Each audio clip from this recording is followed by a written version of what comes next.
बिस्मिल्लाहिर्रहमानिर्रहीम। अस्सलामुअलैकुम।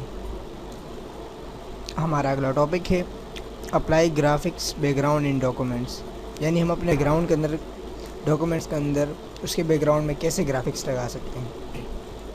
सबसे पहले हम आते हैं अपने फॉर्मेट टूल बार में और इसमें हमें नज़र आ रहा है थीम्स पे हम जैसे क्लिक करते हैं इसका डायलॉग बॉक्स ओपन होता है, तो हमारे पास आफ्टरनून वगैरह के मुख्तलिफ़ हमारे पास थीम्स आ जाते हैं।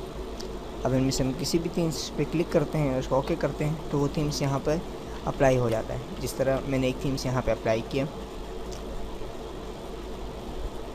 और इसी तरह अगर हमने यही थीम्स इससे हटाना हुआ हो तो नो थीम्स पे क्लिक करके ओके करेंगे तो सेम टू सेम उसी तरह हमारे पास ये नमूदार हो जाएगा। फिर फॉर्मेट मेन्यू में आएंगे और डबल क्लिक करेंगे, बैकग्राउंड पर आएंगे, नो फिल।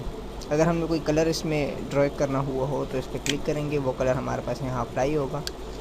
दोबारा बैकग्राउंड में जाएंगे, अगर हमने ये कलर हटाना हो तो नो फिल पे कलर क्लिक कर देंगे, यहाँ से कलर लगाएंगे, यहाँ से नो फिल से इसको हटाएंगे।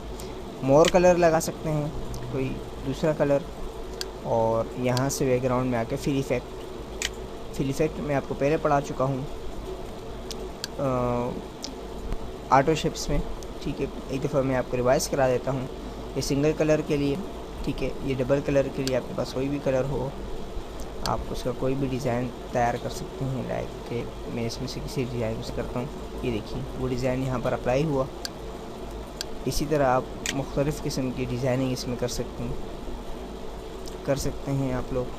ठीक, प्रीसेट टेक्सचर लगा सकते हैं, कोई भी टेक्सचर लगाने के बाद हम इसमें फिल इफ़ेक्ट में आएंगे, पैटर्न लगा सकते हैं, किसी भी किस्म का पैटर्न लग गया।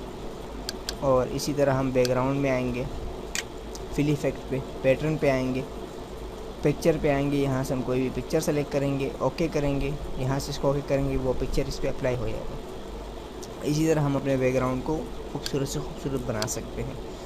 अगर हमने इस बैकग्राउंड को हटाना हो तो नो फिल पे क्लिक कर देंगे, बैकग्राउंड हट जाएगा। मिलते हैं अगले टॉपिक। अल्लाह ने के बाद।